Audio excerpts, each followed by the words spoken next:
Thank you, Dr. Formida. It was a nice presentation. Now moving on to our second presenter of the day, let me introduce him, Dr. Rajesh Kumar from NIDE Hospital, Karachi. Please come on stage and present your case.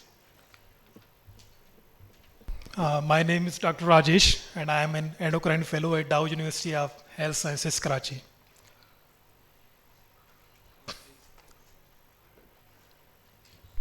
Timer, please.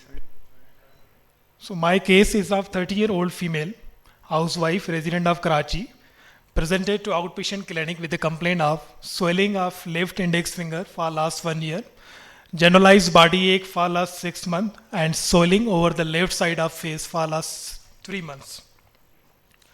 So according to patient, she was in her usual state of health 1 year back. Then she developed swelling of left index finger that was gradual in onset, painless, and causing mild difficulty in hand movement.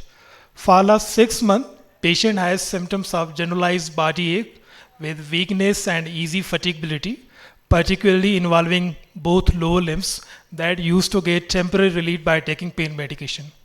For last 3 months, patient developed swelling over the left cheek. It was gradual in onset, increasing in size gradually, painless, without causing difficulty in swallowing.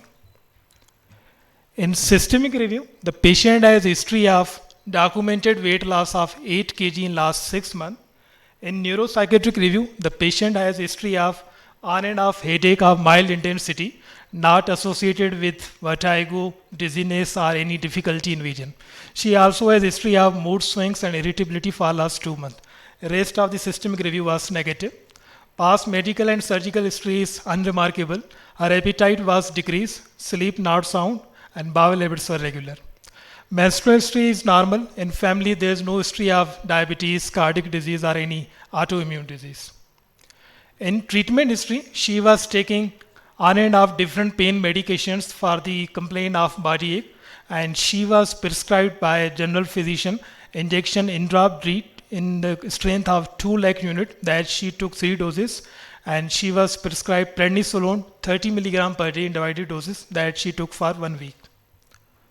So in summary, she is 30-year-old female with no known prior comorbid. She presented with the complaint of swelling of left index finger for last 1 year, generalized body ache and weakness for last 6 months, and swelling over the left cheek for last 3 months, with history of significant weight loss of 8 kg in last 6 months. So these are different possibilities which we can put in differential diagnosis. The condition relating to the bony pathologies like simple bone cyst, osteoma, osteosarcoma, or it can be a giant cell tumor, or this can be a sequelae of metabolic bone disease, or there is a possibility of metastatic bone disease. So on general physical examination, she is a young female of thin built and average height with ill and anxious look. The vitals were normal, and there was visible swelling over the left maxillary region, measuring 4 by 3 centimeter, soft in consistency, non-tender, with no redness and normal temperature of overlying skin. On examination of hand, there is swelling of the proximal phalanx of index finger of left hand. It is soft in consistency, non-tender, and normal range of movement at both metacarpophalangeal and interphalangeal joints. Subvitals were negative, lymph nodes not palpable, thyroid is not enlarged, and the systemic examination of chest, pericardium, abdomen, and central nervous system is normal. So in workup, CBC showed normal blood cell count with ESR of 30. Her renal functions, serum electrolytes, and blood sugar was normal. LFTs showed significantly elevated alkaline phosphatase level of 617, while rest of the liver enzymes including aminotransferases and gamma GT was normal. Her corrected calcium is 12.3 milligram, serum phosphorus is 2.4, while the albumin, TSH, and uric acid are within the normal range. Her initial vitamin D level was low, it was 4.75. After that, she was given 3 doses of injectable Indrop D, and the repeat vitamin D after 3 weeks, it was 67.4. 24-hour urinary calcium was elevated, it was 388. 24-hour urinary creatinine was 0.68, and the calcium creatinine ratio was calculated as 0.03. The serum intake PTH is significantly elevated, 892.4. X-ray of the hand showed expansile lytic lesion involving distal end of proximal phalanx of left index finger with multiple internal septation and thinning of the overlying cortex. On other digits, we can also see different changes like subperiosteal resorption and cortical thinning involving the tufts of the other phalanges.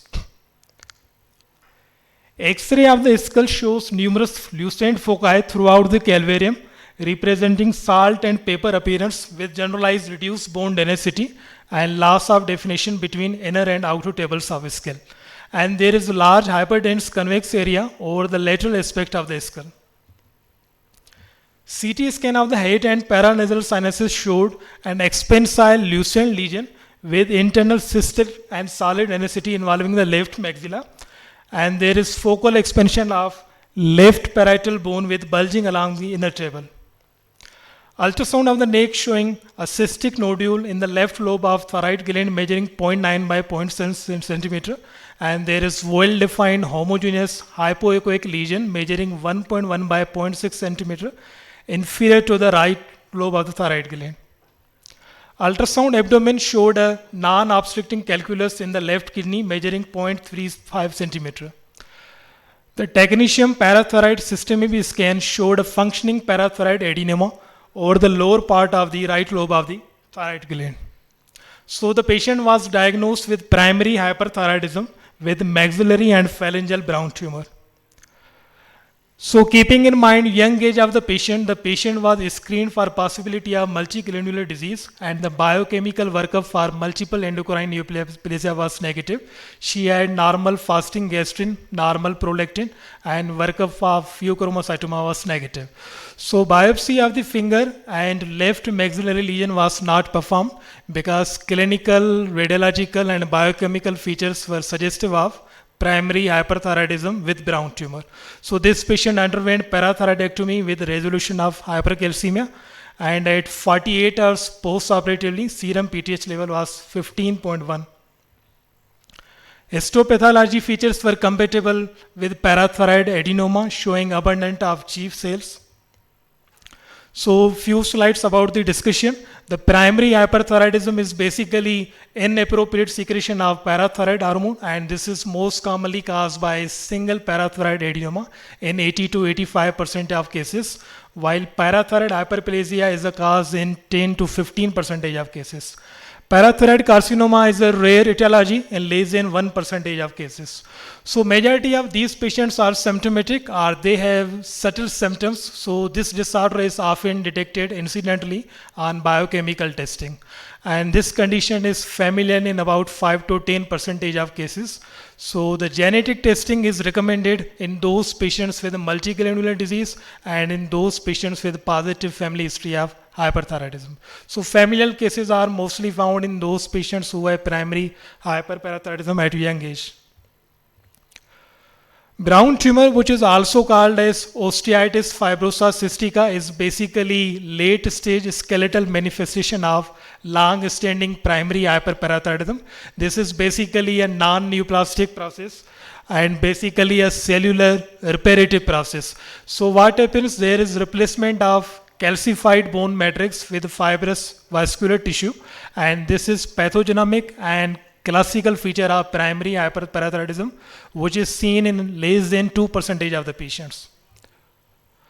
The radiological finding in brown tumor include subperiosteal resorption, cortical bone thickening, and multiple localized cystic bone destruction. So in literature review, there are few cases of primary hyperparathyroidism which have initial presentation with maxillary and phalangeal brown tumor. So in follow-up of these patients had gradually spontaneous regression of these brown tumor after parathyroidectomy. So they had complete resolution in 90% of cases over the period of 4 to 20 months. Thank you.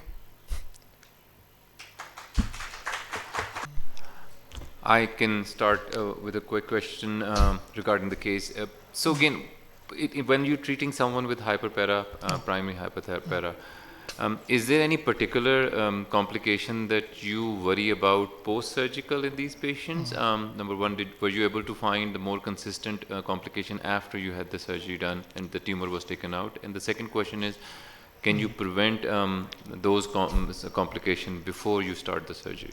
So post-surgical, if these patients are vitamin D deficient, then they are at risk for severe post-operative hypocalcemia, which we call as hungry bone syndrome. This is basically accelerated remineralization and suppression of remaining parathyroid gland. So if these patients are vitamin D deficient preoperatively, then they are at risk for severe post-operative hypocalcemia, which can be fatal even. Second part was that someone who's already hypercalcemic to begin with, and the collected calcium is high, how you prevent the complication and not have them develop hypocalcemia afterwards. So if the patient is hypercalcemia and if he has mild hypercalcemia, he is asymptomatic or he is mildly symptomatic, then we advise the patient to keep active and avoid immobilization and keep good hydration status if the patient has mild hypercalcemia or if he is mildly asymptomatic. So what is the evidence? You must have looked at the evidence in your case. So, you corrected the vitamin D deficiency preoperatively. So what does the evidence say regarding vitamin D supplementation in a hypercalcemic patient? Is it beneficial? Is it neutral? Is it detrimental? So vitamin D deficiency is often associated with primary hyperparathyroidism, and this deficiency makes the disorder more severe. It increases the severity of the disease and it also aggravates different bony manifestation. So this correction can be done safely and patients should have vitamin D deficiency corrected. So this improves the hypercalcemia and bony manifestation too, and this can be achieved very safely.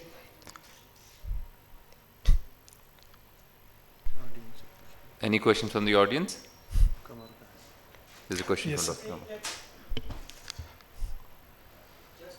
Question on your answer, you are saying that it will improve hypercalcemia, replacing vitamin D. Right.